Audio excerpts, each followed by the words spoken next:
All right, everyone, and welcome to another episode of the Enough to Keep Going podcast here on the E2KG network. This is episode 206. This is our GX show, our game experience show for the week of August 19th. Every week here on the Enough to Keep Going podcast, we're going to come at you with a variety of topics. Every other week, we've got our game experience shows where we talk about what we've been playing.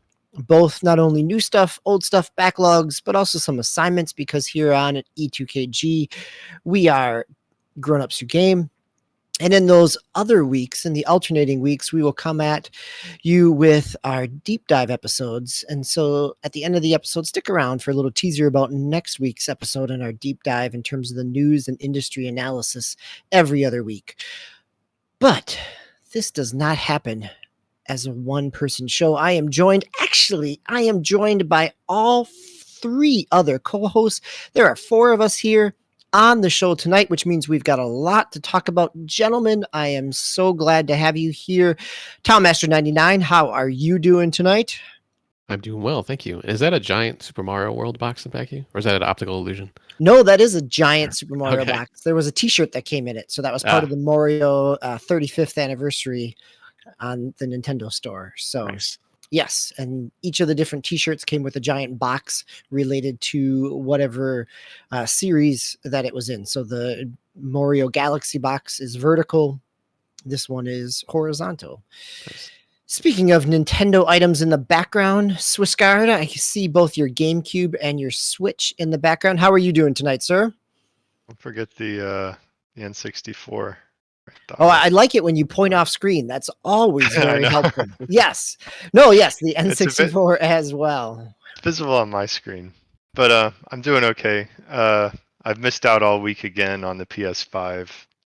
So that level of excitement tells you just how disappointed Swissguard is that it's very tantalizing the way things have been going. And then it's like just close enough to maybe tempt you that you might have a choice, might get the option, and then nope, out of stock. Well, our final co-host tonight does have a PS5. Game Logic, how are you doing tonight, sir? Very good, sir. Quite good indeed. Excellent. Thank you for bringing the class to our establishment. All right, gentlemen, we've got a lot to talk about tonight, so let's dive right in. And as we do every time on our GX show, we're going to start off with our new releases. Game Logic, you and I had a chance this weekend to play a little bit of the Back 4 Blood beta together. And actually, Tao, you jumped in with a few other people as well. So, Tao, why don't you start us off? How was your experience in the Back 4 Blood beta? Not so good, because it took me like a half hour just to get into a game. And unfortunately, I was kind of pressed for time when I was trying to play with one of my friends. Like I said, it took me like a half hour just to get into the game. We couldn't find each other when we were trying to do the party, to do the group party meetup.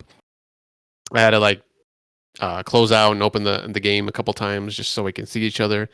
And then I actually had to move the game because I have an external hard drive, but just like a regular one. So I had to move the game from that into my internal hard drive, which I didn't realize it was like the XS version, I suppose, even though I don't think it had like the little, I don't know if they do that with betas, like usually, it says it on there, but, or has a little symbol. But so that was the other reason. Like, it took me that was only maybe just under 10 minutes, but I only got to play one game. So you guys might be able to talk about a little bit more, but I mean, it was pretty much Left 4 Dead as far as I can tell. I didn't really see any real difference. I mean, other than like the card perk system, I mean, I don't think they had anything like that in Left 4 Dead. As far as I remember, it's been a while since I played that game. So that part's kind of cool. I definitely want to get into that a little bit more. I have to do some more opportunities. I think, what does it come out? October is the official release? Yep, early October or mid-October. I think the 14th or 7th, somewhere in there. And yeah, the card system is a new feature. This is an added piece that was not in Left 4 Dead. Again, as you said, it is like Left 4 Dead. You've got 4 players. In some of the survival modes and the versus mode, there are different classes. A healer, kind of the leader, soldier type. You have a variety there, but the cards actually allow you to spec your character a little bit more. You can have things like a reload speed or addition to stamina for sprinting.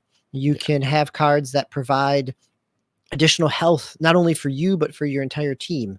So there are a variety of cards, and you could build it both to kind of your own play style, but also to the play style maybe of your party, where I could see that having some complementary cards, like if I was adding the plus 10 to all health for all party members and somebody else was adding a reload speed, that there's a benefit there in coordinating that so that your players, your party, are not all using the same cards for when there are shared attributes. Those cards also have not only for parties but also for the individual as well. Was it just me, or did it seem like there's a lot of slots you can use? Maybe that's different once like the game comes out.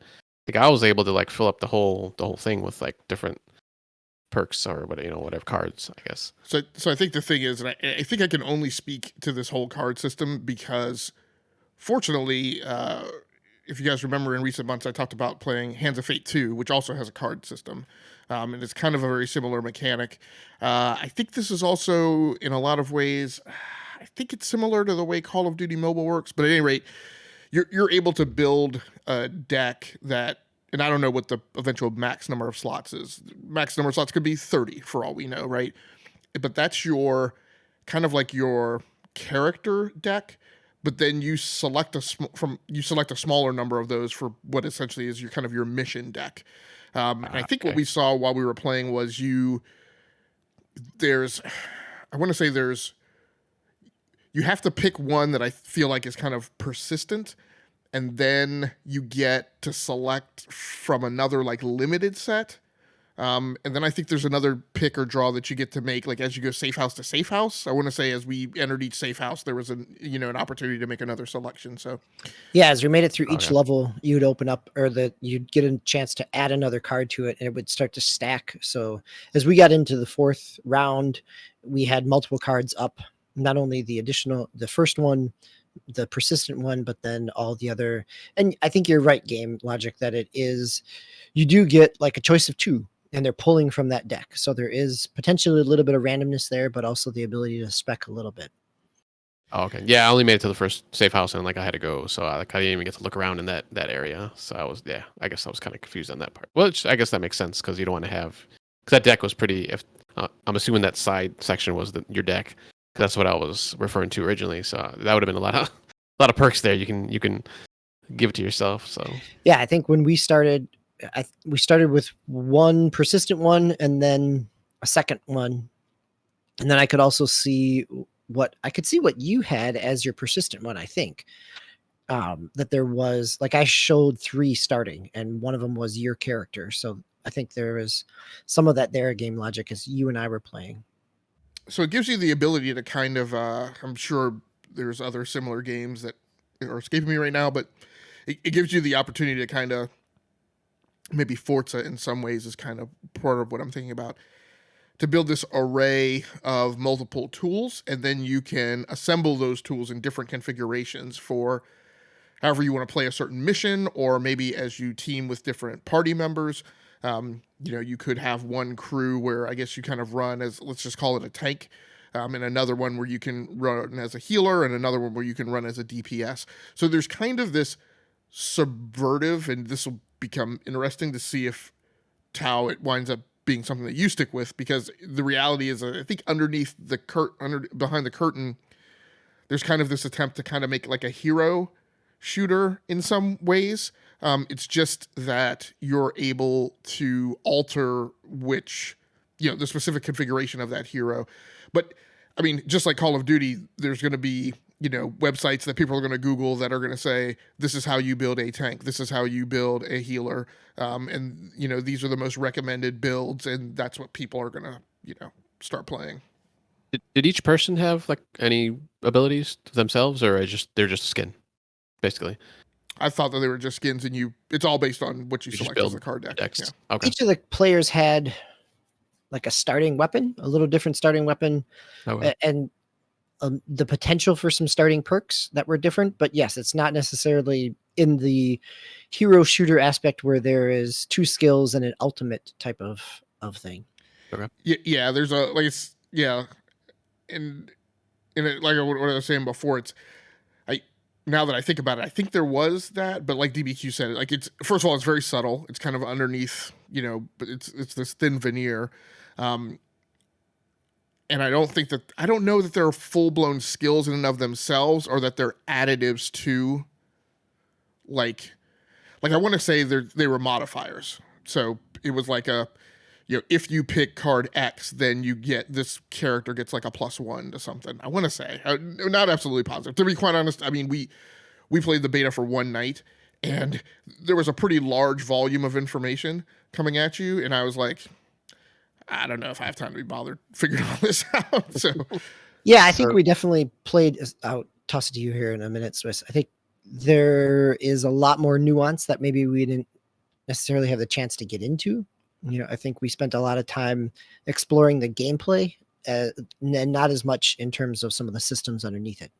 Swiss, what were you going to say? Well, you're saying that there's a lot of information thrown at you, and I mean, it's the developer for Left 4 Dead, and I was kind of curious, how much of Left 4 Dead have you guys played? And I was just wondering how much they innovated on that, or like improved on it, or did they? This sounds like they kind of went in a different direction. I don't know. Well, my comment should not be extrapolated to feel that it carries any weight. Meaning, yes, there was a lot of kind of somewhat esoteric stuff that really wasn't overly transparent in the initial setup. But like Tao said, I don't really flippin' know that made any difference. Like, you went into the game and you played it like Left 4 Dead, and I was not viscerally conscious of the impact of any card that I had selected. Yeah, I think the cards are there in the start, which does provide a little bit of a change of pace. But then once the round starts, it's fluid. I had fun. And it feels like Left 4 Dead. I mean, there's not a whole lot more. They definitely leaned on their experience. It's a much prettier version of Left 4 Dead. There's a lot more. Well, I shouldn't even say that. I don't even know that there's a lot more coming at you, because Left 4 Dead still had plenty of stuff coming at you. It just, the environments are similar, but they're not. I think one of the questions that we had Game Logic as we played was, how much of that gets randomized? How much of this is, okay, well, this is the same layout every single time? Where is that replayability come once you kind of make your way through? And we only spent time in the campaign. We didn't try the versus mode where there is, the 4 players against what is the equivalent of a director that's providing the enemy aspects of things. So there is the potential for some variety there, but it'll be interesting to see how much randomness comes, or how much of it is, where the streaming aspect of this lies. Does it lie in the randomness, or does it end the kind of multiplayer versus aspects, or does it lie in the deck building, kind of specking out, min-maxing your character? Yeah, it's like I said, I only played the one round, the first, before I got to the first safe house. That seemed pretty easy, but like I said, that's just the first round. So I'm assuming it got hard. I don't know how far you guys got. If it got harder, did they throw more guys at you, or more zombies at you? Different zombies? I mean, I think I saw maybe 2. There was just a regular, human-sized zombies, and then there was like a one big dude at one point, and that was pretty much all that I saw. Well, it didn't get more difficult where we were in, but there is a difficulty selector in your run. So, I mean, how hard it is up kind of up to you to a certain extent. Okay. Yeah, see, I didn't even see that. Yeah. So But there's a lot of stuff I can see. We saw some variety of enemies. I mean, again, they're zombies, so there's not a whole lot of variety. I mean, there's a lot of parallels with Left 4 Dead in terms of the, here's the ones that blow up, and here's the ones that spit things at you, and here's the giant ones. So, yeah. I mean, it is, if you have fond memories of playing Left 4 Dead at some point, this will be something you certainly could get into. If you've never played Left 4 Dead, It's a very, I mean, I found it as a beta, it was very smooth. You know, I think our experience, Game Logic, we didn't have the same experience that Tau did in terms of it was pretty easy for us to get in and get matched up with other people. The stability there, other than it might have been pretty clear who was running on a Series Xbox and who was on an OG Xbox One.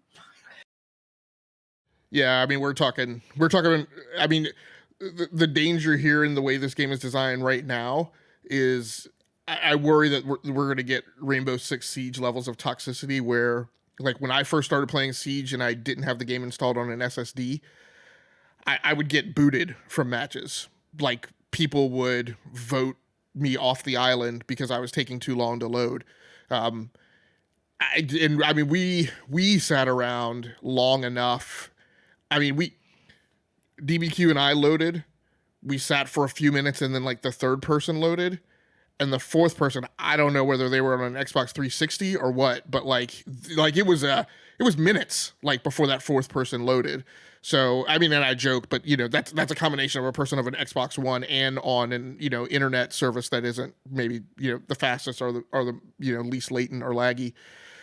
So, I mean, it's going to get brutal, I'm pretty sure, as people are trying to cycle through, tons of matches in one night. So, you guys are both on Xbox? yeah. DBQ, you're on a Series X, and I'm on a Series S. I wanted to ask you, DBQ, you mentioned that it's a prettier, Left 4 Dead. I mean, how did it look and run on your system?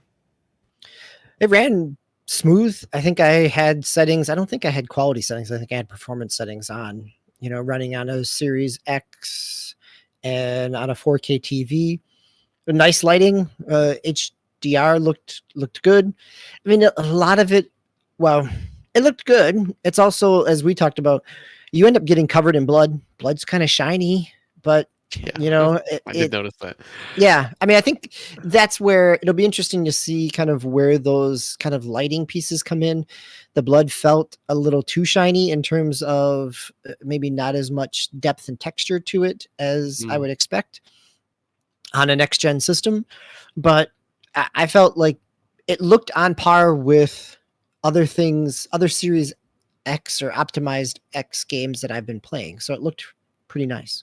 It really bugged me that there was no FOV setting. That's just like on a game that the physics, although you don't necessarily run around, I mean, because how far you advance is typically constrained by your group, right? You don't want to get too far from your group. You still have that same kind of Left 4 Dead effect, but like the physics of that game are very close to the end of the Call of Duty spectrum. So if I use that kind of standard model where we talk about shooters where Halo is way, way, way on the left, Destiny 2 is kind of in the middle, Call of Duty is all the way on the right, the shooter on steroids, it's closer to the Call of Duty end. And for the FOV to be as limited as it was just really bothersome. Because you could snap your look so quickly that with that really limited width of screen that you were able to see, it just got kind of a little bit disorienting, particularly when things got really, really busy. And I wonder if that's by choice, right? I'm curious. I think the FOV would be nice to have a little bit of pullback. It definitely gave it a claustrophobic feeling because we got surrounded relatively quickly, which I think is part of the intent. But it does, as you aim down sights, it does get pretty hectic. You do kind of really narrow that field of view. But I'll say, I really enjoyed it. I'm definitely I'm gonna play it. I'm gonna be looking forward to it. I'll be really curious to see how the community evolves around it. As you were saying, Game Logic, like, is this something that is still approachable, or does it quickly become only for kind of the higher end people that know their way through the run and speed through things? Well, I'd almost say kind of the opposite. It's somewhere in the middle. Like, so what I don't get the sense and feel for is I'm just going to go and speculate. I don't think it has the depth of progression model of like a Destiny 2 or even a Call of Duty. I agree with you there. No, I don't know that unless the card system really, as it evolves, has some depth to it, but then it also becomes problematic because if the card system has too much depth to it, it really favors people that have played a lot because they're going to be significantly boosted in power.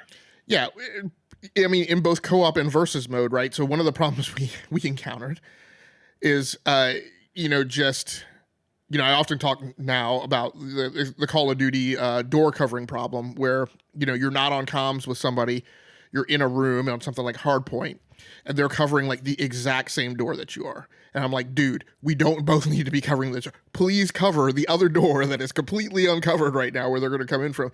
And so we encountered, not being on comms with people, a lot of people who were like just jumping in front of you. And DBQ did a really great thing, because it's a thing that I used to do a lot in Left 4 Dead, is I would always kneel, because I always assumed that, wanted to make a way for the person behind me to fire. But guys were just running around, guys and girls, I don't know, but we're just running around, getting in front of you. I think we were in the one room where the horde came, and there was like an ogre or whatever. I call it an ogre. I don't know what the boss's name is, but an ogre equivalent was outside the door. And dude, we thought he was covering a door, and he just disappeared. And like he had gone and run around the corner and was like attacking a door from the other side, that we were on the inside of that door. So the horde was pouring through right another door, and we were both covering the other door with our backs to the uncovered door. Right. Yeah, and with the tiny FOV, we had no idea that he had just left. So, so it's going to be interesting. I know Swiss is going to feel like it's shots fired after I say this, but this is a game that really needs a season pass, right? Or about it it has to. In this day and age, with the other shooters it's going up against, Left 4 Dead was great in its day. I don't think you can deploy something like that with static content in this market and expect it to have a big, huge uptake. It's not a battle royale. That it's going to have a season pass. I mean, it is ripe for cosmetics and different character skins and other things like that. Swiss, what were you saying before suddenly went out of focus? Yeah, we went fuzzy. They don't want me to. Apparently, my camera doesn't want me to participate in this conversation. But it knows. Yeah. Audio listeners won't know at all, so keep going. Yeah. I'm actually not going to argue with the season pass piece, because get that there's no story here. Like, what's the hook other than the gameplay? And like, you need to be able to do something a little bit to keep the gameplay fresh. So like, I won't argue with that. Yeah, I'm anticipating, after our first night of playing, like, I'd be fine paying $9 for a season pass that I'm getting on Game Pass, that it makes it a little easier to say yes to.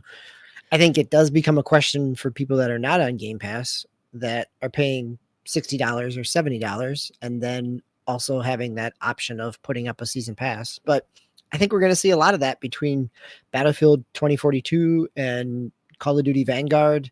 We're going to see $70 games with a frequent turnover of a $10 battle pass. Yeah, it'll be very interesting to see if that comes to fruition, just because past record with this team, right, is they made Left 4 Dead, and rather than do anything like cycling in, I mean, I think they added eventually some additional like 1 or 2 levels or something, but I mean, they moved on to the next title and deployed Left 4 Dead 2 in a relatively short turnaround of a dev cycle, for which people, and I don't think Left 4 Dead or Left 4 Dead 2 was ever like a $60 game. They came in, at least on PC, it came in under $30. Yeah, it was always kind of a value, kind of mid-market. Yep. Right. Yeah, but I mean, rather than put out an expansion pack or DLC, they just put out the next title. So I'm laughing because at the time that Left 4 Dead and Left 4 Dead 2 came out, it was mid-market because it was a multiplayer game without a significant campaign. And here we are, multiple years, we've had lots of multiplayer games without a single player campaign that are full price. And so the market is significantly different. That's for sure. Any other thoughts on the Back 4 Blood beta, gentlemen, before we move on to a change of topic? So let's go from high textured graphics, bloody graphics, to something a little more cartoony. Tao, you've been playing a game that I downloaded, but I haven't had a chance to play yet. Dodgeball Academia. Yes, it came out for Game Pass.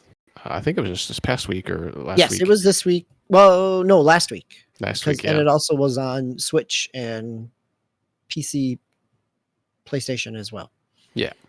So yeah, I picked it up. I downloaded it, and I actually played about I'd say about 40, 45 minutes maybe or so. I think I actually streamed this one too, if I remember correctly, last weekend. And yeah, it's actually pretty fun. It kind of reminded me a lot of Golf Story. If you played that back in the day, I played that on the Switch. Where you kind of like in Golf Story, you kind of go around, the golf course, but then you had other courses you can go to, and this is kind of the same thing. So far, I'm just kind of in the main campus area. I don't know if there's other campuses I can go to or other areas, but just kind of walking around, gathering a team is kind of one of your first things you got to do. So I was doing that. So you could talk to other different characters, as you're walking around, and you can challenge them. If there's certain ones you can challenge, you could do that and play like a 1-on-1 or a 2-on-2, depending on if you got teammates yet. So this is like a sports RPG, right? Like there Yeah. is RPG elements, but then the battles are dodgeball. Yes. Yep. It's just as far as I can tell so far, it's just dodgeball. You don't really do anything else. And then you do get gear that you can pick up and buy eventually, where that kind of RPG element comes in. Has different stats. Like faster throwing or better catching, stuff like that. So, but yeah, it's pretty fun right now so far. Character like graphics wise, it's kind of that kind of short, kind of chibi character ish. It's almost like Steven Universe, kind of Cartoon Yeah. Network like. Yeah. Yeah. So graphically, it's fine. I mean, I like that kind of style, so it looks cool. So to me, at least. But yeah, I mean, So does that Yep, put it go ahead. kind of in the vein? Does it have like a Fire Emblem Three Houses kind of feel to it? Then, or are you kind of in the school doing I never RPG like played- stuff? never So are played. you building character interactions outside of the combat aspects? Yeah. If that's what you did in 3, like I said, I never played that. So, but yeah, you talk to different people and try to build friendships or make enemies, whichever you want to do. So, Do you? Is there a time limit on that stage of the game? Like you have a certain X amount of time to do like RPG like stuff in the school setting, and then like each activity you do consumes some of that time, and then you have to move on to the next battle or whatever. I haven't seen any time limits yet that I've seen. Like I said, I'm pretty early in the game, so might be a possibility, but I don't think so. If it's anything like kind of golf, like I said, Golf Story is like the next closest game I could think of, and I didn't see anything like that in Golf Story either. Not that I I think if remember. that was a key mechanic, you would have run into it, because that is a key Yeah. mechanic in the Persona games. It's a key mechanic in the most recent Fire Emblem game, is that there is a limited number of choices, and so you do have to make Okay. some decisions there in terms of how you spend your time or your day points, things like that. But it Yeah. sounds like you're just able to treat it like an RPG town and spend Yeah. time talking to people before you go out battling. Key element in F1 2020 as well. Don't forget the RPG elements in that game. 2021, I should say. Thank you for keeping us honest about our sports story modes. So Racing, yes. But otherwise, yeah. I mean, I'm gonna stick with it. I mean, Golf Story. I stopped Golf Story only because I got actually stuck on a part. I couldn't figure out what I needed to do. Like I was only in one area and I didn't know what to do. So hopefully I don't get stuck like that in this one. But it seems pretty straightforward. So hopefully that doesn't happen. Yeah, it's pretty cool. And I was like the dodgeball when you actually go and play it. It reminds me of the NES and SNES dodgeball games pretty much. I haven't seen any power attacks yet, but I'm assuming you'll get that because otherwise that might get kind of boring. I have seen some different abilities like on the other side of the teams. I haven't actually gotten anything where you can just throw it regular or you can throw it like super slow, which obviously kind of throws off your timing when you're trying to catch stuff. So it's kind of cool. So I definitely want to keep going at it. I recommend it, DB. So I think you should play it. nice. I will. I will. Or It's anybody, the year I of should say. dodgeball, right? Between Knockout That's right. City and now Yeah. Dodgeball Academia. Well, that's what I was going to ask. Is there any problem with the uptake, with your uptake on the game, with it being deployed right alongside Knockout City? No, because I mean, I don't know if there's a multiplayer aspect to this or not. I didn't even see that option yet, or if there is. And, Knockout City is just multiplayer. You can only play. There's no single player story or anything like that in that game. So it's kind of nice. It's kind of different. I could just play this, at my leisure, and I don't have to worry about people coming from behind me and smacking me in the head or something. So Cheesy people little using different. the melee attack instead of actually playing dodgeball. Hey, So, it's a valid strategy. so your feeling and takeaway from this game is it sounds like it's a chill, relaxed game with a little bit of zen in it for you, and it sounds like you're just even though it's kind of the same physical mechanic, physical simulation, manifestation, or whatever, you're coming at it as if it's. I mean, if it sounds like it comes off like they're two completely different games. Yeah, definitely. Yeah, definitely. Like you said, it's just like a chill game that I can sit down and play for a little bit. So it's very relaxing so far. We'll see what happens in the future And once DB, we get like power moves. nice. DB, did you get it? Did you pull it down off Game Pass or did you get it on Switch? On Game Pass. So I downloaded it. Haven't had a chance to play it yet. Okay. Yep. Well, I downloaded it on Switch, so it's All right. standing by Cool. over there. Well, I'll be sometime. curious to see how what we think of it. So definitely something that we'll come back to. I think the cartoony style will play it. That plays good on the Switch, so it shouldn't suffer graphically. I would think, hopefully. So. Well, let's jump to another game that's got kind of a cartoony style as well, and that is Mayhem Brawler. Mayhem Brawler is a 2D beat 'em up. It's exactly what it says in the title. It's a brawler. It's a 90s arcade Final Fight Streets of Rage type of brawler. It definitely has a lot in common with Streets of Rage 4 in terms of kind of its cartoony art style, but it really leans into the early 90s aspect of it. Like, this feels appropriate both in terms of it being an early 90s arcade game from the 3-player brawler aspect, but also in the art style. It has a comic book feel to it in terms of you get comic panels that tell the story. As you go from the level select screen, you've got comic book covers that look like they are directly out of the first few years of Image Comics, along with all the disproportional body parts that come along with that at times. But that's the real hook of this game. And this is where I really enjoyed it, is that the game itself is only 7 levels. But after the first level, you have a choice between 2 different stages. And so that continues as you go through your levels. And not all of them are completely unique. After playing it through once and coming back to it a second time, some of those extra choices would be one's a new level, but one is another level that I've seen before. What it ultimately creates is a number of branching paths that by the time you get to the end, there are 3 different final stages. There's 3 different final bosses. The story plays out a little bit differently. So there is, not only do you have 3 characters with different movesets, but you also have a wide enough branching story that gives you kind of a reason to come back to it. And I think in a brawler, that is, when you're not limited by the number of quarters you can punch into it, having something that gives you a hook and a reason to come back to. It doesn't have as strong of a juggle system as Streets of Rage 4, so you're not playing it necessarily. There is a high score, there are high score tracking. It's not online, so you don't necessarily have that aspect of it. I think the story really becomes the benefit of where you're going to come back to it on. It's $20. It's feels about right. Maybe it's a little heavy on $20, given that Streets of Rage 4 is $25 and has more stages. But I could see it being discounted relatively soon. I felt $20 was probably, like, if I would play through a brawler multiple times in an arcade back in the 1992, I probably would have spent that much money playing through it. So yeah, really the combat was, I felt it was it wasn't as fluid as Streets of Rage, but it wasn't cheap. Like, the hit detection was good. It does a good job for what it is, and it's done from a small studio in Turkey, out of Istanbul, Turkey. It's a small team. They've only really done one other game that is kind of a Space Invaders knockoff. So it's kind of a young development team. It was done in Unity, and it was something I had played. There was a demo of it back last E3, in E3 2020 on Xbox and Steam. And so it popped on my radar, and I've kind of been tracking it. So I really enjoyed it. Definitely going to be playing it again.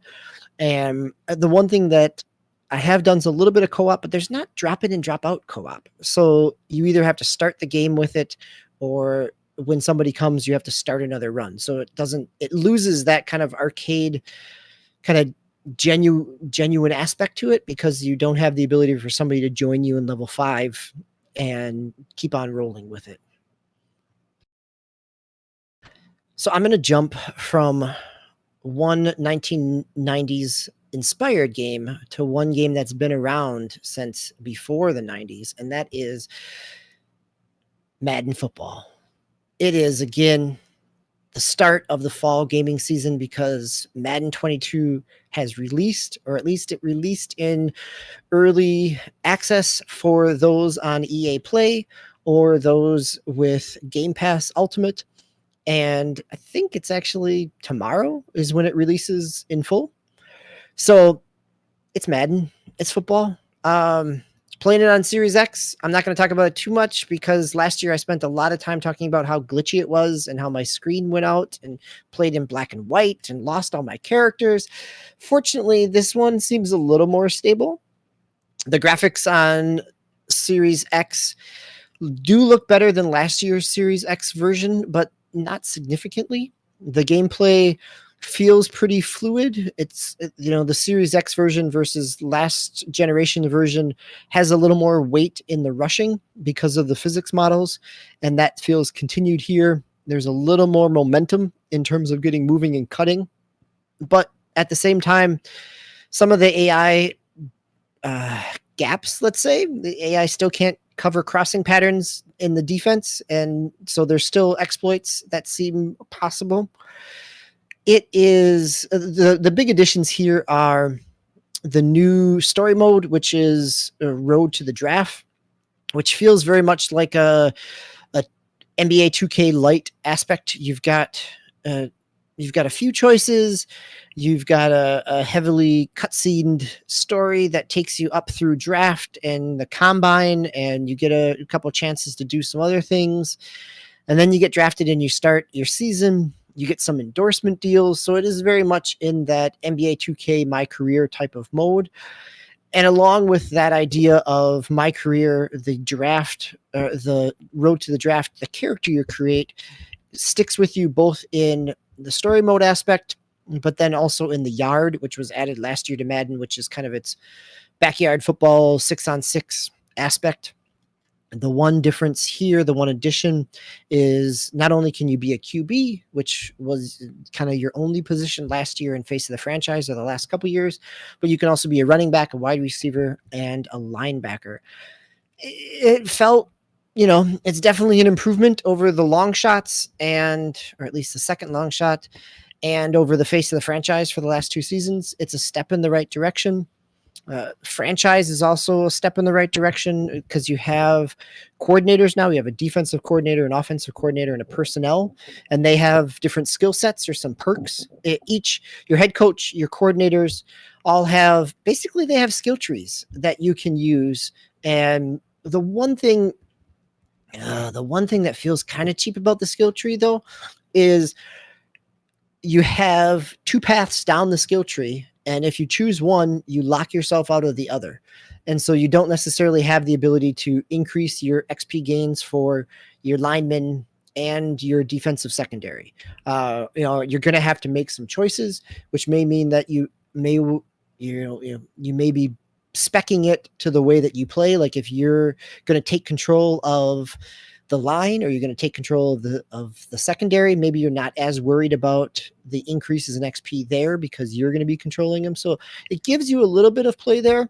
The piece where in true microtransaction fashion, some of the additional, the deluxe or the $120 set that you can, the package that you can buy, they'll have 60 skill points or 100 coaching points that you can then start to populate and build your coach's skill sets up.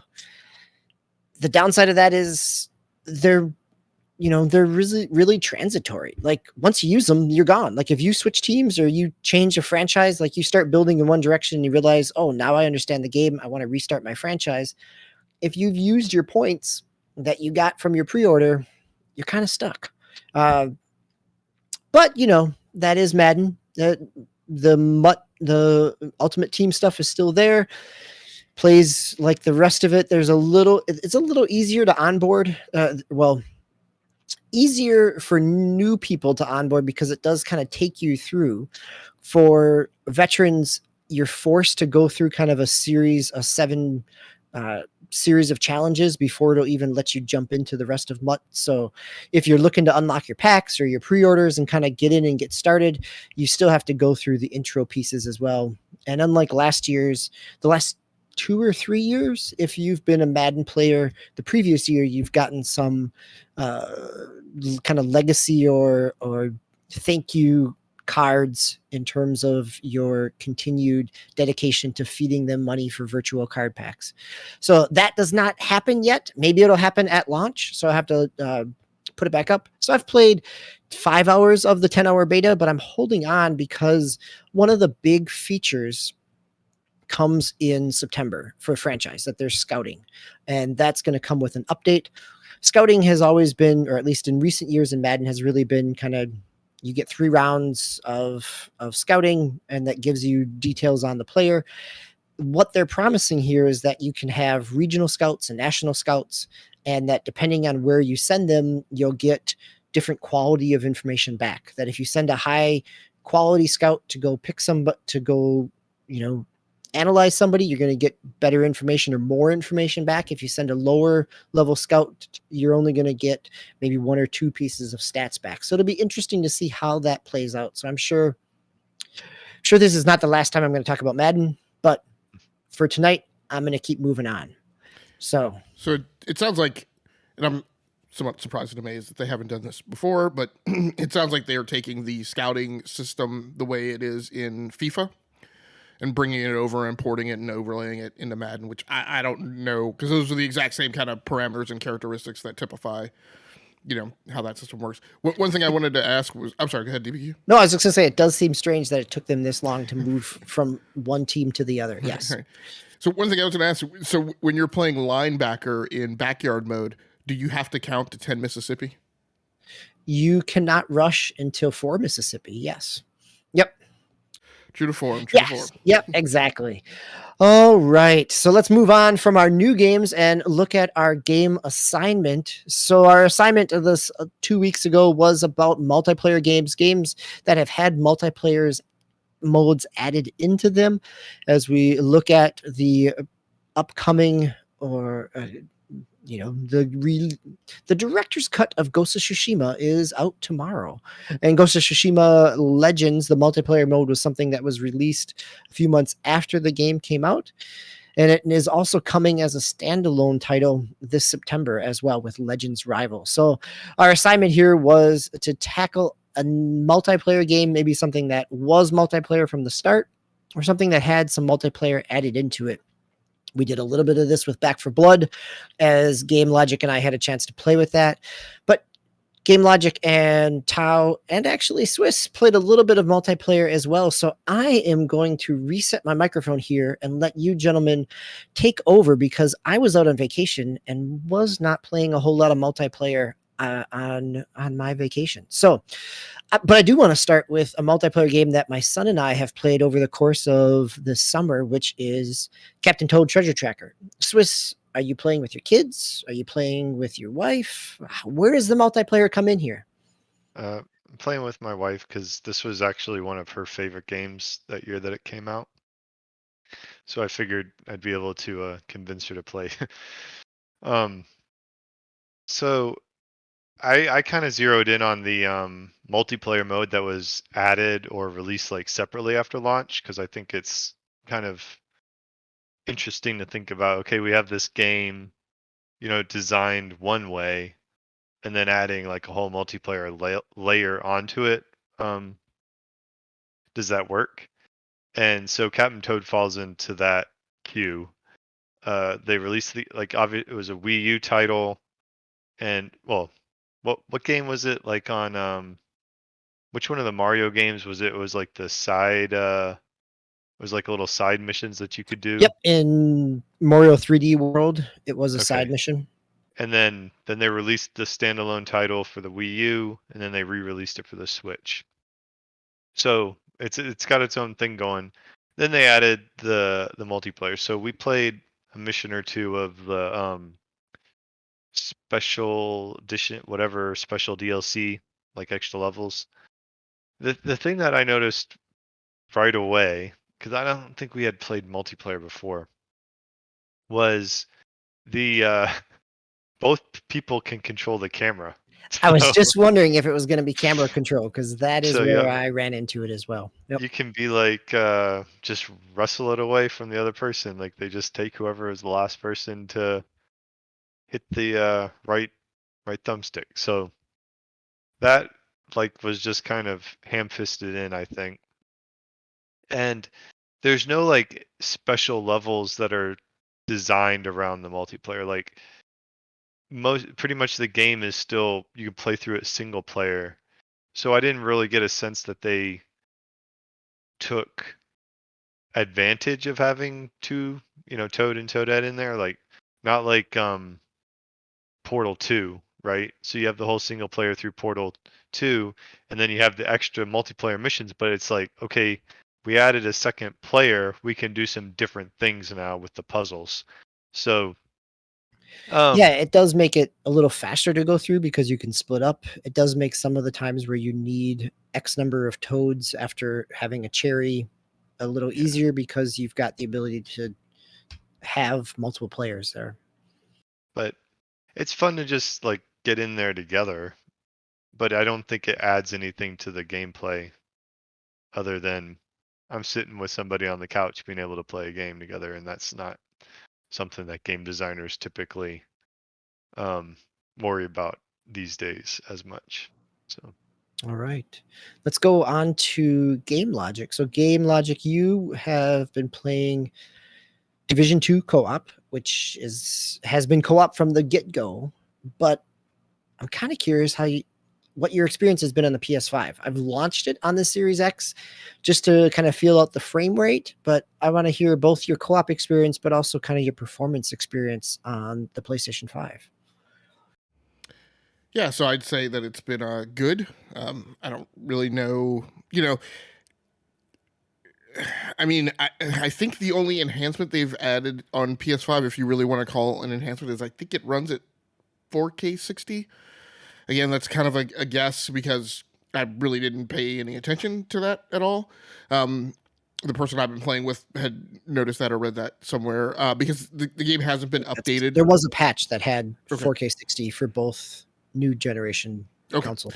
But as far as the rest of, the types of things that could come along with the PlayStation 5, none of that has been implemented. There's no enhancements that take advantage of the DualSense controller. So I played probably about half the time that we've played co-op with one of my PlayStation 4 controllers.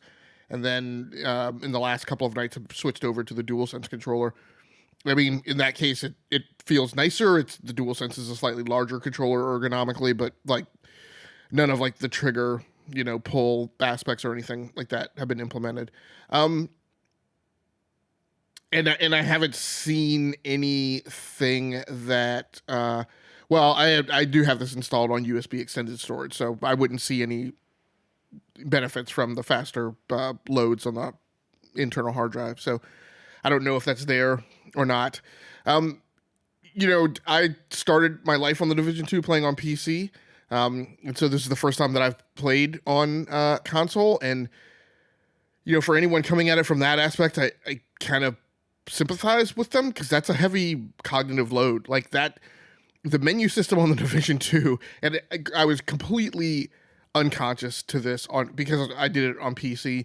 And even on PC, it's a bit of a thing to navigate, and there are some unintuitive aspects to the UI that could lead you to, to struggle to accomplish certain things that you really need to do to progress in the game, just as far as like managing your loadouts and adding mods, and like not understanding that you have more than one mod in a category and things like that. So, I got through those on PC, but like on console, it's worse because you don't have a full-blown keyboard at your disposal to, navigate all those menus. Even doing something like pulling off an emote is like this weird, like Byzantine digital exercise to render that on screen. So, I guess I can be more understanding now of people's, possibly negative opinions about the Division 2 if you were playing it on console.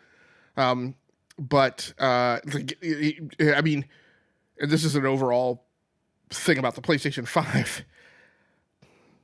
Just kind of really irritating as I think about it. Like in what was the PlayStation 3, 2006? In literally 15 years, we have not improved how to put together a party on that system. And it flabbergasts me to no end. Like, it amazes me that that it is as incredibly easy as it is on the Xbox, and it is still this swamp of a navigation exercise. Like, and the person that I'm playing with, like, is a lifelong PlayStation player, hasn't spent as much time on the Xbox platform, and like getting her into a I just don't like you go into the sub menu on the PlayStation 5 and there's you can pull a person into a voice chat and you have an option to pull them into a party. And I'm like, okay, hold on. What is the difference between voice chat and party? I don't know, because it doesn't explain that to you anywhere in the UI. I don't know that they are logically different, functionally different. I don't know that it makes any difference. All I know is I was able to send 2 invites to the same person for 2 different things that apparently had the same end result. I think, but maybe we were in voice chat and there were like functions that weren't exposed. I don't know.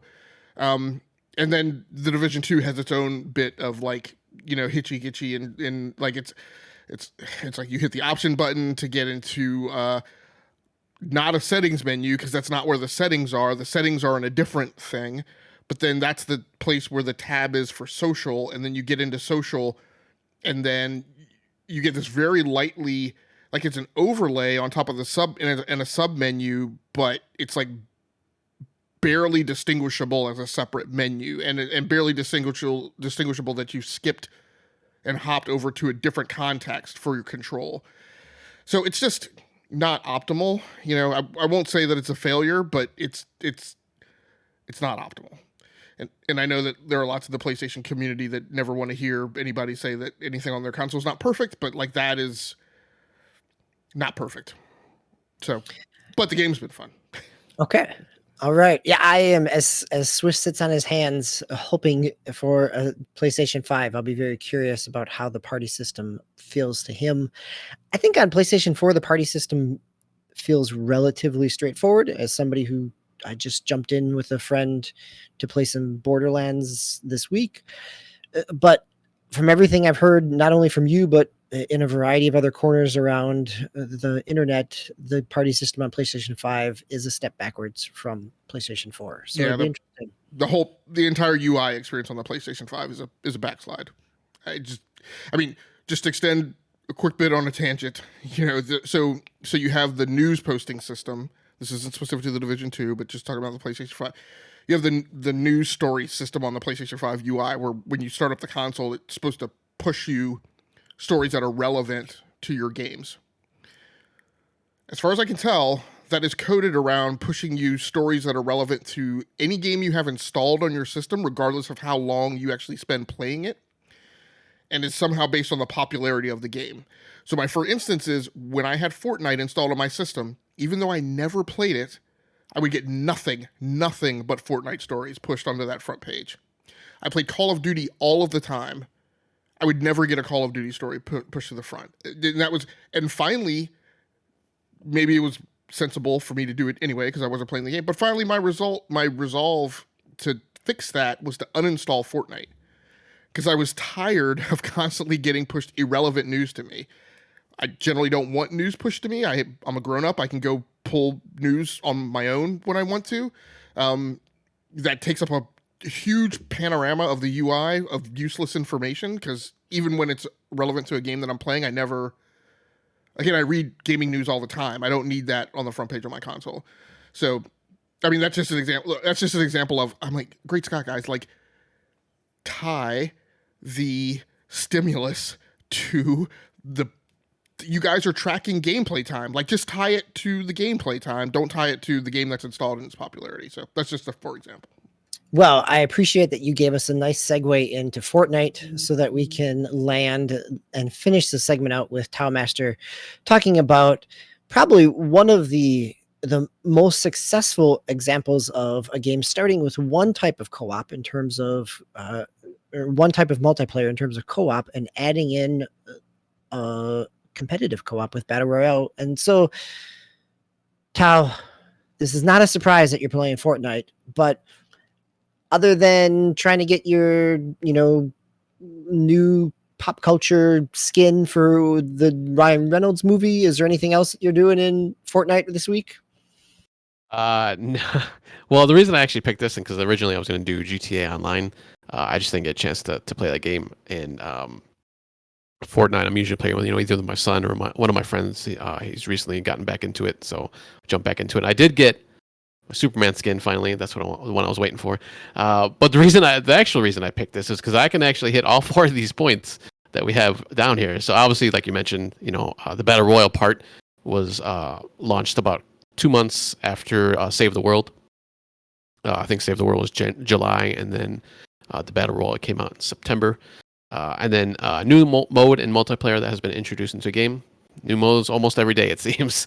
So a lot of these are actually user created, because you got the creative side of Fortnite too that you can do now, and they pull a lot of the I'm assuming like the more popular streamers and people who do those creative stuff. They pull those into the game officially, but then like I'd say like a couple times a week at least. The Epic themselves actually releases like new modes, limited time modes most of the time. They're only there for maybe a week, maybe a few days. They kind of rotate out every now and then. So I mean that's cool. I mean sometimes there's one that are really popular, but they still rotate them out. It's one of the things I like about Fortnite. They're always changing. They're always doing something different at least with the game. Our number 3 point here, a multiplayer game or mode that has a survival variant, which you could say Save the World, but they're actually with the creative, as I mentioned before, the creative side, people have built like survival type games into the Battle Royale game. So they put those as limited time games too, which I actually played one recently with one of my friends. It was actually pretty much just a ripoff of zombies from Call of Duty.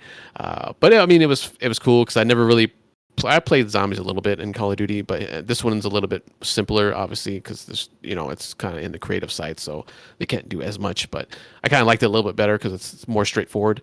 And then finally, a multiplayer mode or game that is co-op versus PvP. So once again, the creative side and Epic created, they'll throw those kind of variants in there too. So it's kind of nice, and that's kind of the part of the survival mode, I guess, too, because you're with a team.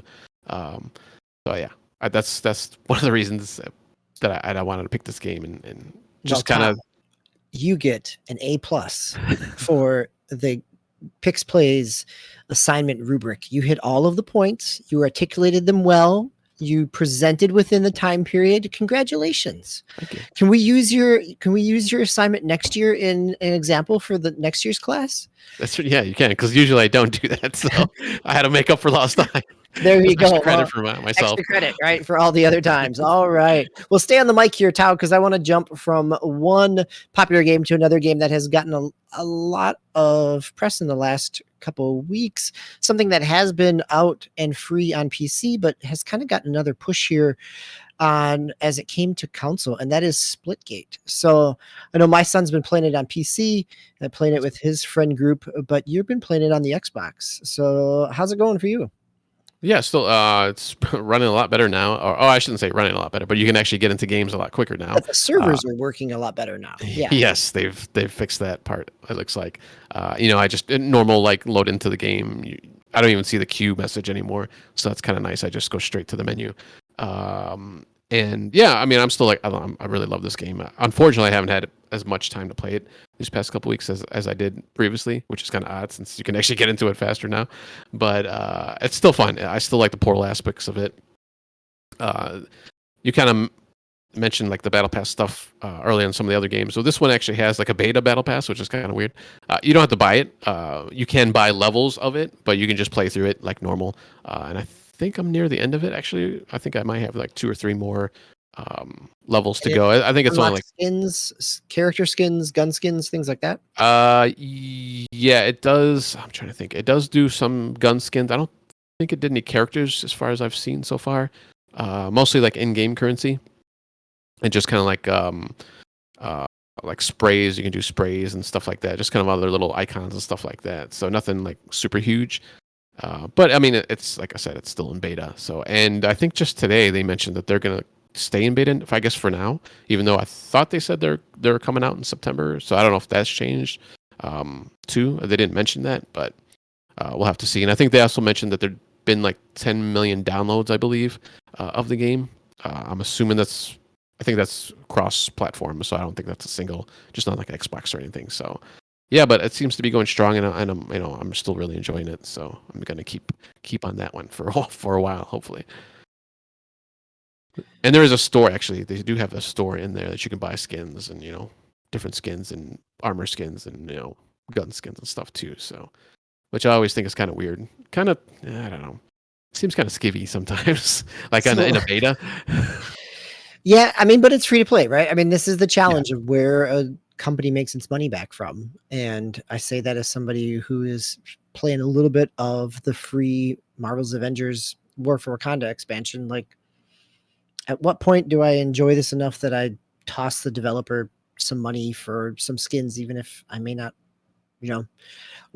it's a free expansion, and normally expansions are not necessarily free, but we've been so accustomed to that and the turnover of battle passes. So let's stick with you on the mic again one last time as we're talking about first person shooters and the battle passes. So Call of Duty Warzone, new season, or at least the announcements around the new season, some nerfs there. What are you playing here, or how does it keep in your rotation? Yeah, that one came back to my rotation just because my friend once again. So we had actually tried it a few months ago, like 2 or 3 months ago, along with my nephew, and man, we just got trounced. Like, I don't know what was going on that night, but we just got totally killed. So then we both were like, all right, we're gonna take a break on this one for a while.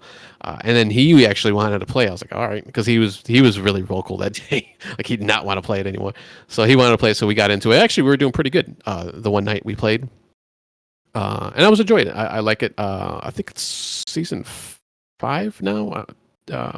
Game, you might be able to let me know on that one. I don't do the battle pass on Call of Duty just because I have too many already that I go through. Yeah, we were just playing to play, so it was fun. Like I said, we're actually doing pretty good. I think the map is like 1984 or something now, kind of in to go along with Cold War.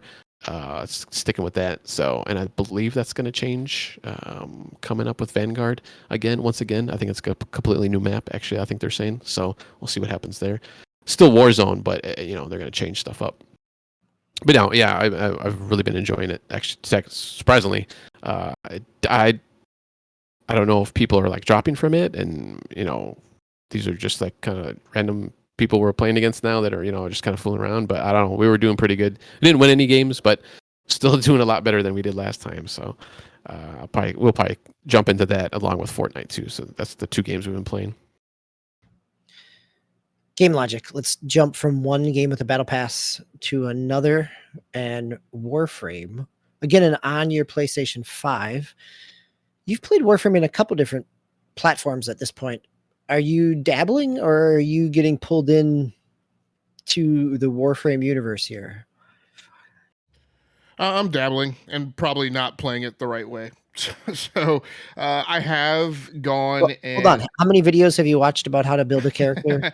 I haven't actually watched any videos, but I have read a few, guides and whatnot about like what content you should play. So kind of in the same way that I did like the Diablo 2 thing of just looking up like, well, what is the linear, as close to a linear progression through the story.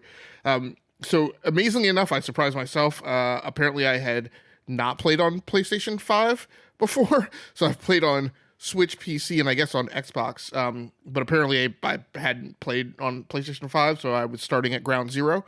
And had to tie it to my Warframe account and all that, which is fine because I was going in to look at the graphical enhancements and things like that. So on that front, hopefully I'm not destroying anything here with my multiple keyboards, but on that front it was a good experience. It was neat. I don't think I've played it on Xbox since the next gen enhancements have been implemented. So this was my first time looking at it on next gen, much like I did a few weeks ago with Destiny 2. So again, using the DualSense controller, I'm not clear on what enhancements have been placed there. I believe they've done some. But as far as reminiscing about what it was like the first few times that I started that game, this was obviously probably the best. I mean, it's just the best performing, the least amount of uncertainty on my part, just not understanding the mechanic. I mean, Warframe, we talked about how complex the Division 2 is. The rabbit hole goes deep on Warframe. Just learning to understand like how many things you have to unlock and how many different submenus there are and how many different things you have to juggle to get through their highly complicated progression system, which eventually all makes sense once it's all laid out for you. The problem is it's incrementally laid out for you, and I'm sure that kind of helps with onboarding, but it also makes it difficult to kind of gain the whole picture of how you're supposed to build a Tenno and how many different variables you have to like juggle and focus on. So, not too much to report there, just getting started in that. I do plan on playing on PlayStation 5 some more. Actually, we'll see how it goes. Notionally, my plan was to take a break from Call of Duty and not play Season 5. But I just recently configured my playlist for next week, and Call of Duty is back on my playlist. So if it comes up, I will be diving into Season 5. But ostensibly, the notional plan is for me to take a break from Call of Duty, and I was panning around looking for what kind of MMO, multiplayer, persistent progression system kind of game I was going to get into, and Warframe wound up being one of those. So let's take a hard left turn. Go ahead. I was gonna say it was that Vanguard announcement that got your blood pumping again. No, not at all. Really? Actually, the thing that I find most interesting about Vanguard is I had missed that it has a single player campaign, and I actually quite honestly think that like in recent years, I won't put it back up against the original Modern Warfares, but I was most impressed by Sledgehammer's WW2 campaign a few years ago, and I'm highly looking forward to play. I had originally said, and I'm not going to play Vanguard multiplayer because just that World War II, the old setting just isn't going to do it for me. I prefer like the more modern settings. But for the single player campaign, I absolutely intend to hop on that one. Very interested in how that's laid out. For more Vanguard talk, I'm sure it'll come back up next week in our deep dive episode. So, talking about a dive, Swiss, how did you end up playing Balan Wonderworld? Because I talked about it on the podcast, and I think I was pretty clear. It was very humorous, not necessarily well designed or well implemented. What made you pick up the demo? Like an MST3K kind of vibe. That's the best way to play this game. Yep, or at least to experience it. I think shortly after that episode, like the demo was so poorly received that I think Square Enix was wanting to like pull it from the Steam store, and so I like made sure that I like put it in my library before it got tossed so that I could have access to it at some point. The because illusion of scarcity. Yeah, I think I wanted to have experienced it before our year-end review show. So it's been like a long couple of weeks at work, so I haven't had a lot of time to play games. So I was like, you know what? I got a spare moment this evening. I'm just gonna put a little bit of time in Balan Wonderworld and see what it's all about. And it's like Mario meets Ni no Kuni on Broadway, the video game. Yeah, with on a Sega Dreamcast. Yeah. Yep. So it's I guess like I can see why it's been poorly received. It just feels like something that came out like of a final project at like Full Sail University or something. Like the students, like like they built a game, they had some ideas, but like they didn't have time to actually like iterate or, it was like, okay, yeah, you figured it out, you built the tool, you did the whole like software design lifecycle, good job. But this is like Square Enix, and so it was pretty bad. I don't know. Yeah, no, I think that's a really good way to look at it, because there is, right? There's a lot of systems here that all just kind of sit next to each other, but are never necessarily fully Yeah, it's like integrated or we're gonna have different evolved. costumes that do different things. Okay. And then they don't really do it in an interesting way. And then you get like around where when you get a new costume, there's like all these like the creatures are like just dancing. Like that it's just like to me like that's like an Easter egg that some guy was like, you know what'd be funny if we put this in our game. They'd get a kick out of that when they're playing it. Why is that kangaroo dancing on the horizon? Every time I hear you guys talk about this game more and more, I feel like this is a game that just like fell like 5 or 6 sprints short. I don't know. Scrum Master just came in and said, pencils down, like funding's cut, ship it. Well, and I think there might be some of that to it in terms of Square coming in and really wanting this get out the door when it does. I mean, it feels like those examples that you're talking about, like the random animals dancing around, just kind of standing one place, repeating an animation. If Mayhem Brawler brings us back to 1992, Balan Wonderworld sure feels like it's bringing me back to 2001. This is It's like I mean, but even like the collecting, it just isn't. I don't know. Like I just see so many games that have done it well that this is just like I keep going back to like the college kids making a game thing, but it's like, oh, Mario, you collect coins. Well, we'll put gems in our game and we'll just kind of sprinkle them around and they'll find them and it'll be and fun. remember, this is the designer of Sonic, Nights into Dreams. That's what's confusing me. It's like, I mean, he has to know the game's awful.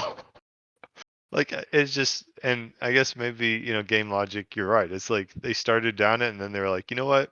We actually don't want this, but we're just gonna cash in on your name and resume, and throw it out before it's like in alpha, because it just there's no fun there. Like they didn't. Anyway, I was glad I experienced it. I didn't know what they were talking about with the story or anything.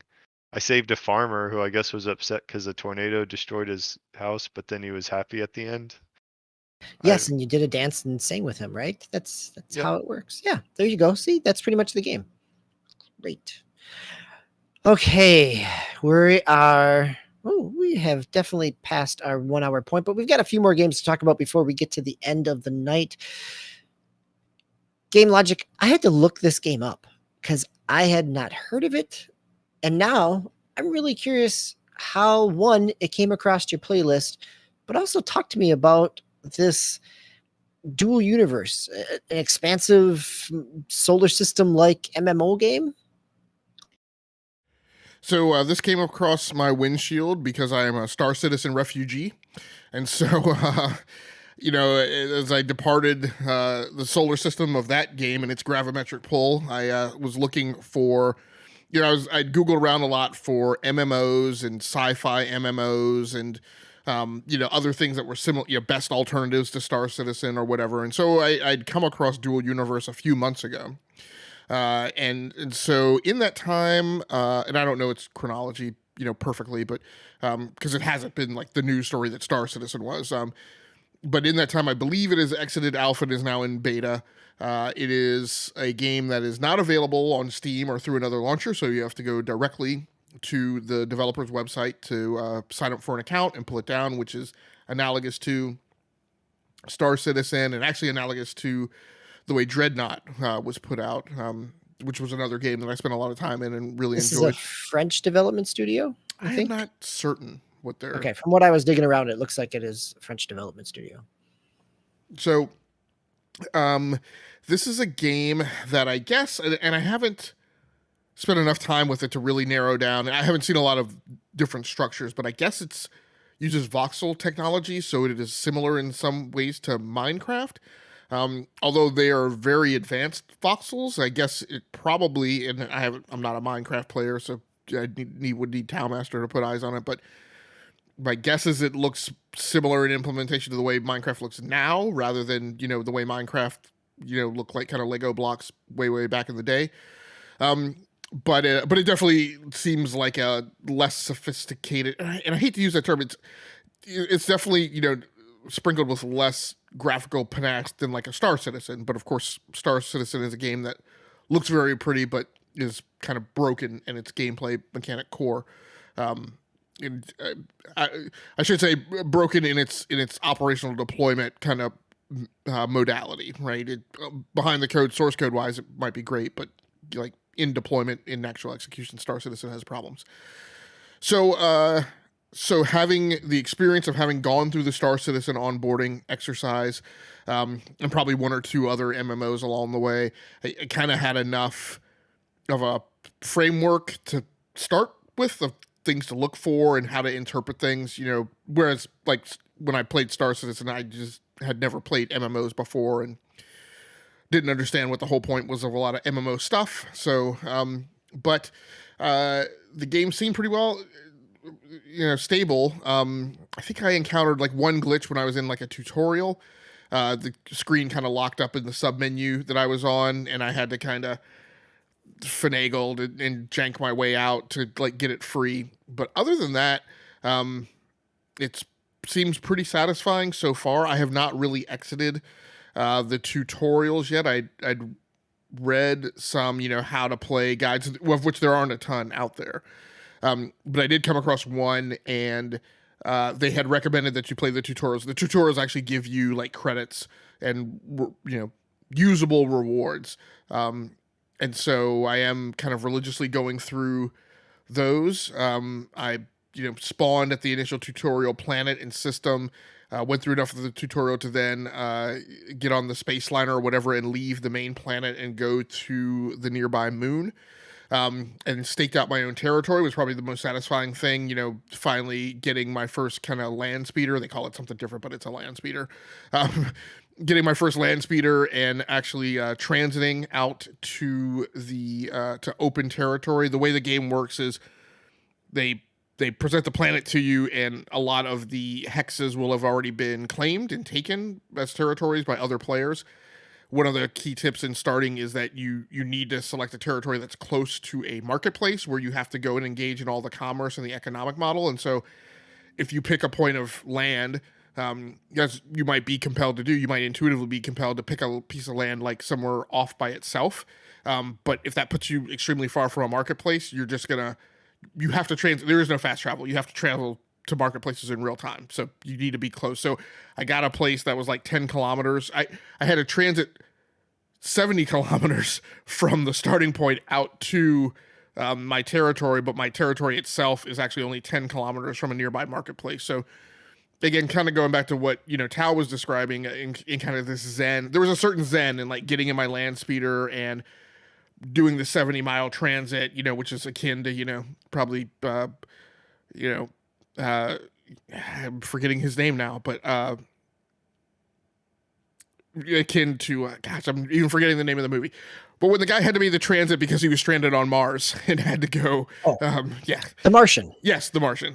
Damon, I can't remember his last name. Matt Damon. Matt Damon, Yep. Yes. Thank you. Sorry. It's just getting late. Show's getting old. So that was kind of zen, and it was a night transit, and then, you know, I saw daybreak kind of as I was approaching my territory, threw my little thing out, claimed my territory, which takes like 15 minutes, then mined gems and stuff to take to the marketplace. So stark differences to Star Citizen. Star Citizen is very, I think, draconian in like where resources are for you to mine. They're on different planets. You have to figure out what planets they're on. You have to get in your spaceship. You have to transit there. That's a whole thing. People will sometimes jump you when you come you have to find the entrance to the mine because you can't really see that from flying above the territory. You have to actually land. You have to go into the mine, blah, blah, blah, blah. Game gets unstable, locks up. You have to restart, all kinds of problems. So this game, like, you go and claim your territory, and there's just ore, like, all over the place. So it feels like they're very judicious in what things they put in your windshield that would lower your quality of life and not allow you to get to the content that's really purposeful and valuable and really provides return on investment. So I was happy that was there. The one thing I wasn't completely happy about, and I didn't realize it until I'd already bought my 1-year subscription, is the game has an Eve aspect to it where it's forced PvP. So you could get seal clubbed by any experienced player, anywhere. There is the same notion of safe zones to where I don't know if they can't attack you in safe zones or if it's kind of like Eve where the consequences of attacking somebody in the safe zone are so extreme by the AI and the NPCs that nobody does it. And so you're fine, but obviously probably the big rewards are, getting outside of that zone. So I'm good for a little while to kind of continue learning the basics, but yeah, I've been pretty happy with it so far, just from kind of dipping my toes in. So you haven't built anything yourself then, because you can build your ship, right? Yeah, so the big thing about it is you pretty much have to build.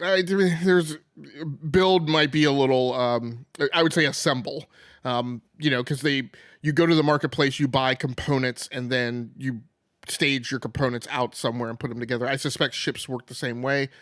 But yeah, I think the big thing about the universe is that, first of all, as far as I can tell, it's all on one server. So in Star Citizen, servers are sharded so that there's only 50 people per server.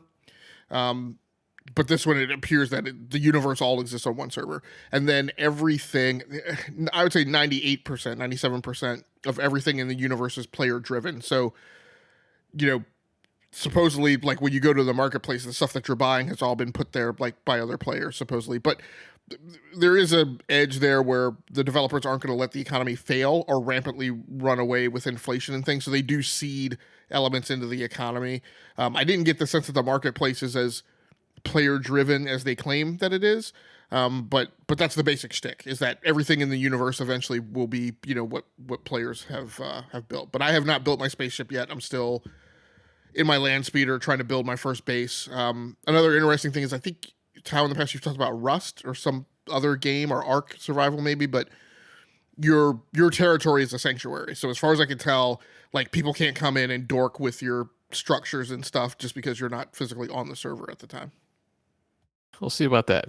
Yeah, Ark was the same way supposedly, but there was ways around that. So they basically like aggro dinosaurs and have them chase that person, and then they'd get between the base and the dinosaurs. So obviously dinosaurs are just going to knock your stuff down. So I don't know, maybe they can do something like that. I don't know if there's animals or just AI, aliens or spaceships going around in this game. So I don't know if they could do the same thing in this game. So DBQ, before I turn it over to you, I just want to tell you before you get started, it is on the opinion you are about to render right now that I am basing my decision on whether or not I'm going into Marvel's Avengers or not.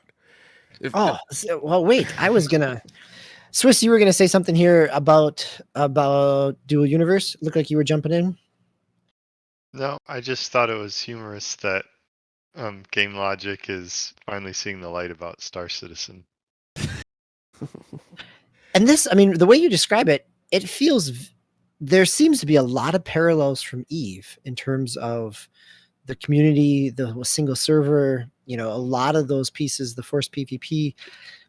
I wonder how much of that player base are there, just like you're a Star Citizen refugee, are there Eve refugees that have moved over to this game as well? Yeah, as far as I understand it, the development team are prior Eve developers. But it's just like you had to discover it, like just like by digging like that. Like I mean I hadn't heard of this game either, so I'm kind of curious. It sounds like what you'd want for a game like that. Like it's not empty promises, but what's the visibility going to be in it? Will it like gain traction? I think it's one of those games where, and again, my market assessment is, at the journeyman level at best, but I think it's one of those games where it's relying upon the fact that there are MMO people, right? And there are people who specifically like monitor and keep track of like this subsegment of the market. And that, yeah, like you said, DBQ, I think there are people who, I think it will be found because there are people looking for that specific thing, right? Doing the Google for best MMOs 2021, and doing the type of searches that I was doing that led me to come across it. And just, for what Swiss just mentioned, like I can't argue, what you said, that but I think Star Citizen is one of those games where still the promise of Star Citizen and the potential of Star Citizen is just a thing that there's a proclivity for a lot of people to fall in love with it and to hang on in the hope and the desire. But eventually at some point, because of my big emphasis on time management, that that hope topples over. So you start looking for things that are more stable. And I think the use of the voxel technology specifically is a thing that gives this thing a chance. Star Citizen is a thing where them constantly pushing the technical boundaries is what kind of gets them into trouble. Okay, let's wrap up with the expansion in the Marvel universe here. And as Game Logic just said, I am going to pin his hopes and dreams and disappointments on whether or not this is worthwhile. It's a lot of pressure. I'm going to start by saying, Tao, you already own this game. You bought it used on GameFly for like $14, $15, maybe something like that. Yep. Wonderful. Enjoy this expansion. Actually, I mean, I'm not that deep into it because I know that the expansion is 3-4 hours long, maybe, before it kind of dives back into the rest of the grind of Marvel's Avengers.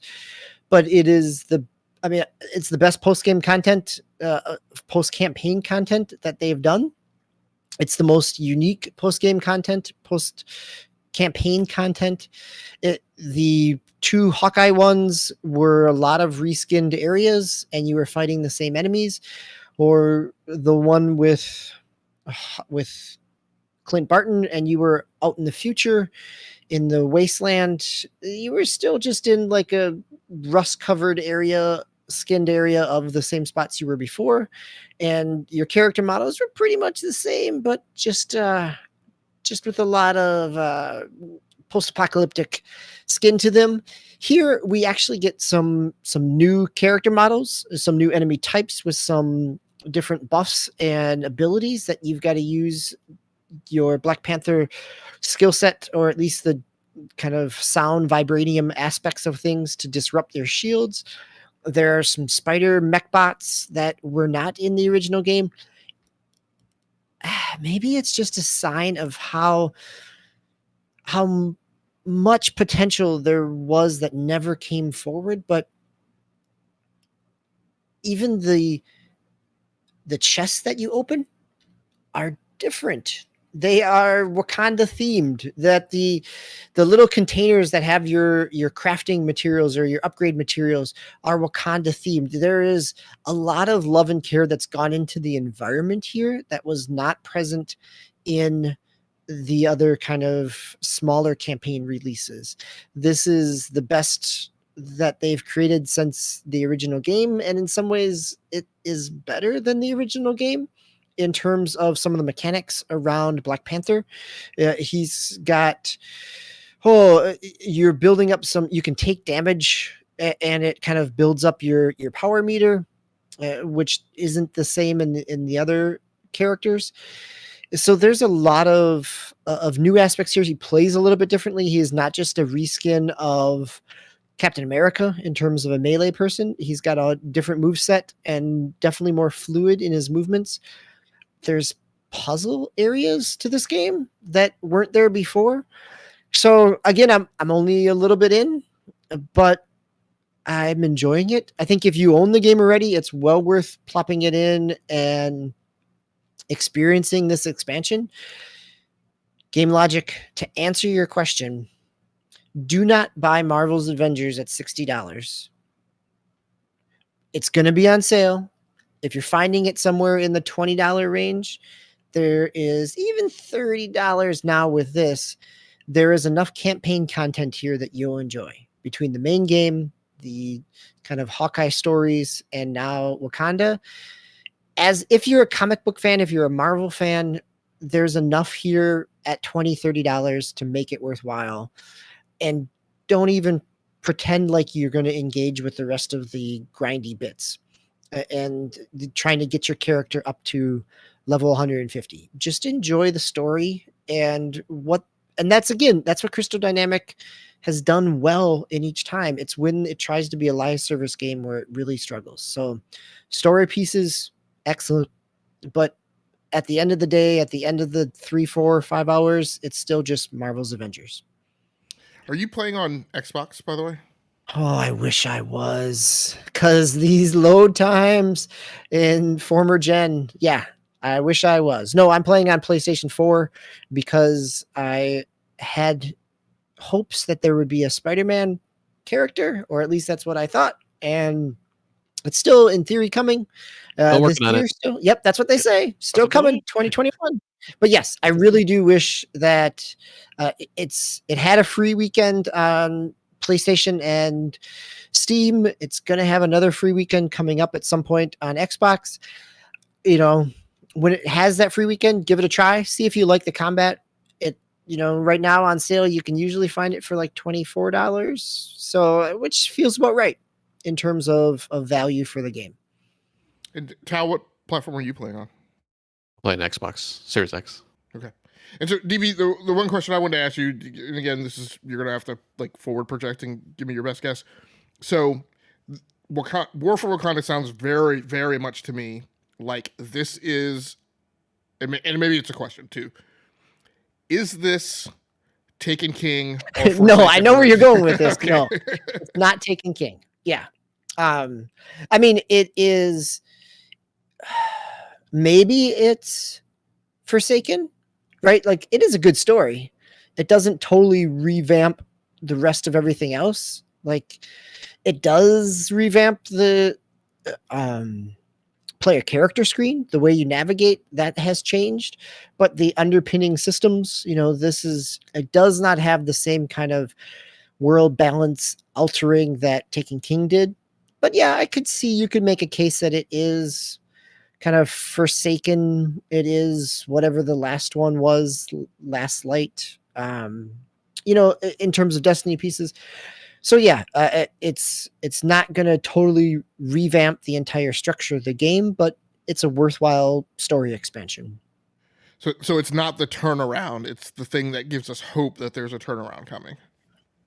But so this is the challenge. I think that this is a whole different discussion, because with Taken King, with all your Destiny expansions, these are paid expansions. And so you could project that there could be a turnaround because there's an influx of cash.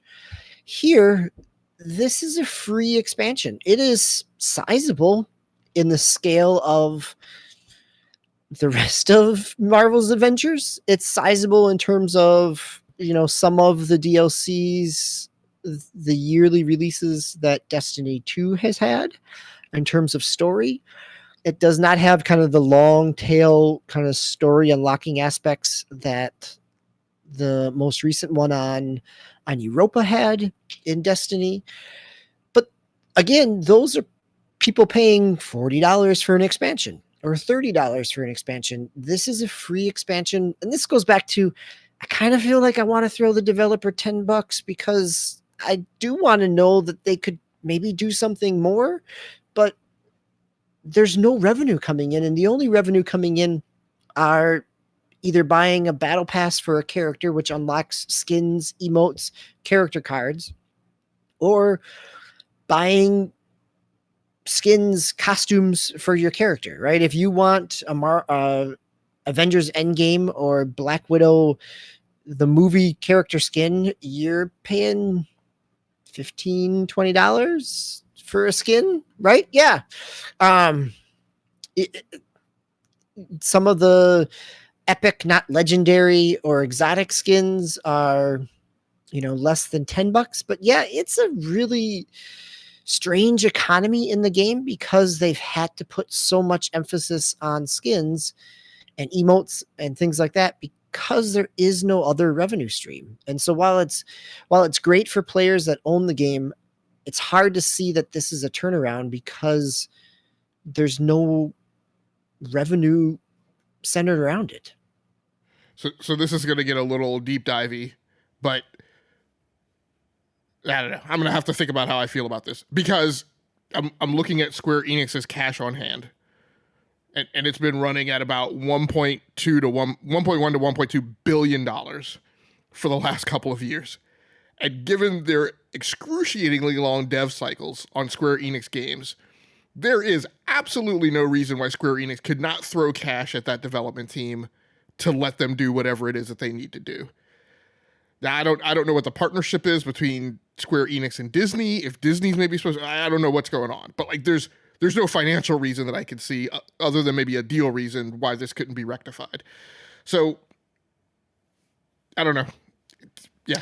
Yeah, no, I mean, I could see, right? I mean, this does not have the monthly subscription aspect that Final Fantasy XIV did that saw its turnaround.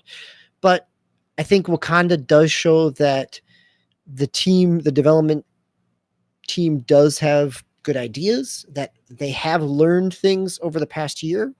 And this is a great accumulation of that.